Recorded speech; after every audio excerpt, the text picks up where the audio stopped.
Welcome back. 50 years ago, an encounter between ping pong players from China and the U.S. broke the trans-Pacific ice and paved way for Kissinger and Nixon's visits. Half a century has passed. Paddlers from the two nations paired up again to join the World Table Tennis Championships in Houston.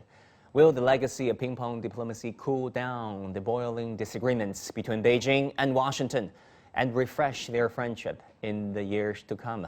We're very happy to be joined by Mr. Scott Ross, Hollywood producer and film executive known for pioneering visual effects in some of the world's most well-known blockbusters, including Titanic, The Lord of the Rings, Terminator, Back to the Future, Apollo 13, to name just a few. His upcoming project speaks on a very important issue, that is the ping-pong diplomacy. Scott, great to have you here on the Hub on CGTN. Welcome. Thanks a lot. Nice to see you, or talk to you anyways. Scott, I know that you're currently trying to make a feature film on ping-pong diplomacy. Without spoiling the fun, what can you tell us about this project? Well, years ago, when I started thinking about what China and the United States could be doing in terms of co-productions, I started noticing films like Michael Bay films and other Hollywood films, which seemed to be really a one-sided film. It was a U.S. production, and they would throw in a Chinese actor or actress or maybe a Chinese department store, and they would just pull in money from China. And I thought to myself, that didn't feel right. You really needed, if you're going to do a co-production with China, it needs to ring true. It needs to be about the Chinese sensibility and the U.S. sensibility. And so in doing some research, this is back in 2015, I came upon something that I was alive at the time, because I'm that old, which was ping-pong diplomacy. And the more research that I did, the more I became enamored with the concept that this was bringing peace and caring and bridging two cultures, and it was done through sport. And being a musician, I've always thought that music, art, and sports were the things that could bring people together across cultures. And so I got very excited about the possibility of creating a film. So I raised some money out of China and a little out of the US and started to develop the screenplay, do a bunch of research, hire writers, both Chinese and American. And we've developed the screenplay. And then in 2016, Mr. Trump was elected president. And as a result, relations between China and the U.S. had started to fall apart. And so I've been sitting on the script now for about 4 or 5 years. And I've decided to reinvigorate it and revitalize it because I'm looking at the situation, and I think your previous guest was perfect, talking about a lot of the issues between the United States and China. And it's not quite as bad as it was in the early 1970s, but it looks like it's bad, and it might get worse. And I thought, what a great time to be able to bring ping-pong diplomacy into the spotlight once again and discuss how these wonderful characters from back in the day in 1970 really brought together our two countries and allowed both countries to become stronger and better and more economically feasible. So that was the premise of which I started the project. Right, Scott, you talked about a desire to have this project becoming, a real China-U.S. co-production feature film about sport, about ping-pong diplomacy. We know some other Hollywood films, such as Mission Impossible series. One of them took a scene from Wuzhen, and also in Shanghai. But many would argue those are not the perfect depictions of what today's China is truly like. What do you think? What do you envision your film? In what ways do you think that would be different from other Hollywood films about China?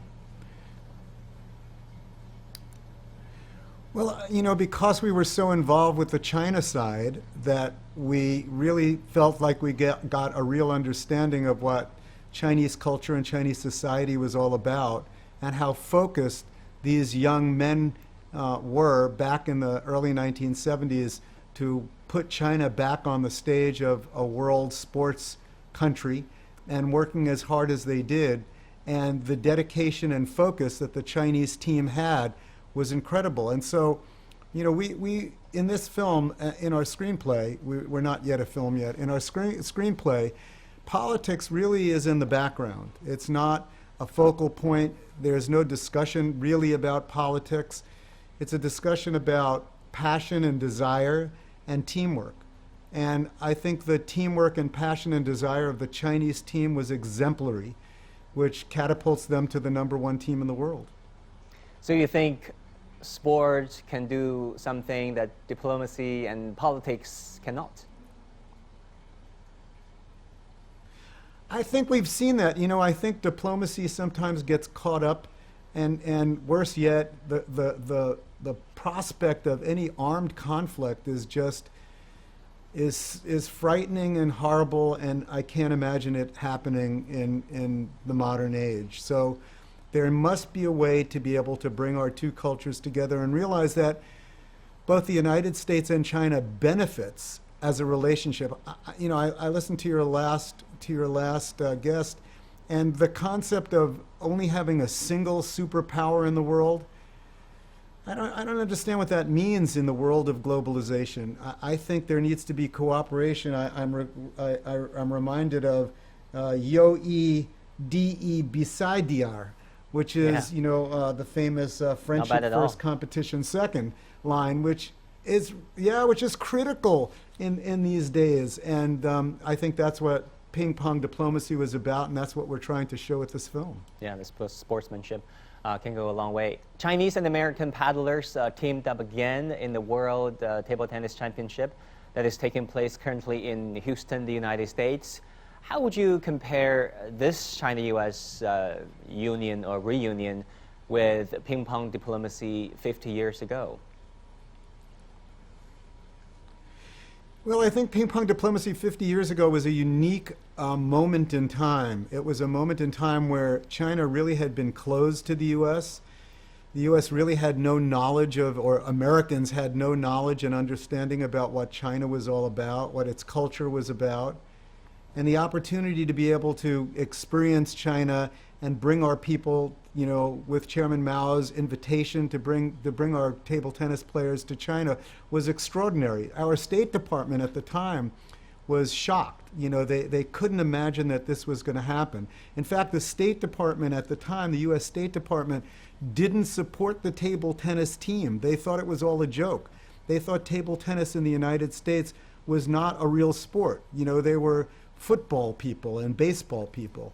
So when Chairman Mao invited the team, wow, that just you know, blew minds. People were so excited about the possibility, and history was made. And I think, you know, in Houston, the zeitgeist of the times between China and the U.S. is a very different situation than it was back in the early 70s. You know, talking about sport, the 2022 Beijing Winter Olympics are around the corner. We heard from some, you know, Western politicians saying that they're actively considering a diplomatic boycott, whatever that means, of the Beijing Winter Olympics. Your thoughts on that? Well, you know, again, I go back to ping pong and what happened in the early 70s. The thought of boycotting an Olympic is almost an anathema, is against everything what the Olympics is about. The Olympics is about friendship first, competition second. And yes, they're competitive, and we all want to win more golds than anyone else, but the Olympic Village is a unique place, and the Olympics is a unique opportunity for the world to come together under the competitive nature of sports, leaving politics, ideology, and all of that stuff behind. And the melting pot of what the Olympic Village is incredible. So I'm disappointed that American and some Western diplomats will not go. I think that's exactly against what Olympics stand for. Yeah. So in more talk, more compassion, more caring is what works. Yeah, in you know, 60 days, in a little over 2 months, there will be the Winter Olympics. This will be the second time in 12, 13 years that China will have hosted the second Olympics. What are you looking for when you look at these you know, Winter Games? Well, you know, because I'm an entertainment guy, I was blown away by the opening ceremonies of the last Beijing Olympics, and I'm the guy who watches the commercials during Super Bowl. So Yeah, I'm really excited to see exactly what happens in the opening ceremonies of the games, and the amazing technology, craftsmanship, and artistry that the Chinese will bring to this year's Olympics. That's what I'm most excited about. You know, talking about Chinese films, they have generated mixed results globally. Of course, within China, you know, when you look at some of China's highest grossing films ever, Wolf Warrior 2, The Battle at Lake Changjin-Hu, they're doing exceedingly well here in China. But overseas, that's not the case. The vast majority of their global box office revenue comes from the Chinese mainland market, not from the overseas market. And if you compare that against 2 decades earlier, when you think about Crouching Tiger, Hidden Dragon, or House of Flying Daggers, those films were performing really well overseas, you know, appealing to a Western audience. How do you look at this phenomenon? Why do you think this has been the case? What changed? Well, first of all, Crouching Tiger, Hidden Dragon, and those films in many ways were not Chinese films. Yes, they had Chinese and Hong Kong casts, but they really were crafted as Hollywood films, and that's one of the reasons why it crossed over. You know, 20 years ago, the films that were coming out of mainland China were not anywhere near the scope and the quality of the films that are coming out of mainland China today. Today's Chinese films technically are as good as any films in the West and what's coming out of Hollywood. But there is a difference, and the difference is, and as I say, vive la différence. You know, there is a difference between the syntax and language and storytelling sensibilities of the Chinese and of Hollywood. Now, Hollywood has been sent all over the world for so many years that people are much more open to American and Western style storytelling. But Chinese storytelling is unique to China. And you know, Chinese storytelling works for a Chinese audience. Years ago, I gave a speech in Shenzhen, and I was talking about the difference between Hollywood and China in their filmmaking. And I thought to myself, if Chinese filmmakers are viewing Chinese films as a business, they've got the largest box office in the world, and they should make Chinese films for Chinese people. And the concept of exporting Chinese films, at least now, is a little bit difficult. I don't think it's a political thing. I think it's a language and a cultural thing. And then why do you think, you know, films or TV series such as Squid Games, which is you know, one of the most popular TV shows on Netflix globally, is hugely successful with the Western audience? When you think about the fact that Squid Games, a Korean production, is also from Asia.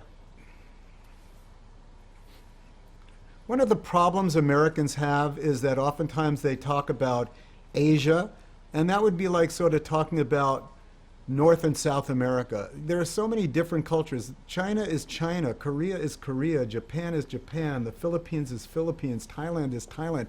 It's distinct and separate cultures with a separate language, separate sensibilities, and a separate ethos. And so the reason why Squid Games has done so well is because when Korea wound up becoming a major economic power and moving into the top 10 economies of the world, they decided to send their children to school in the United States. And a lot of their kids wound up studying cinema and studying the likes of David Fincher and Steven Spielberg and George Lucas, you know, and the lions of cinema in the United States back then. And so when they went back to South Korea, they had those language skills, the filmic language skills as they were, and they were able to make films that transitioned out of Korea and played so well in the United States. I mean, we could look at last year's Academy Awards. A Korean film won Best Picture of the Year. Parasite. So the Koreans have had the ability to transition and export their films, and right now China has not yet done so. Mr. Scott Ross, Hollywood producer and film executive. I'm hoping Ping-pong is one of those. Good luck with that.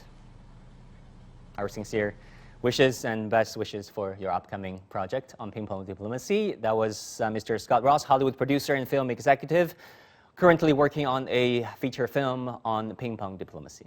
And that will do it for this edition of The Hub on CGTN. Thank you for watching. Get in touch with me and our team on social media if you have any suggestions. Bye for now.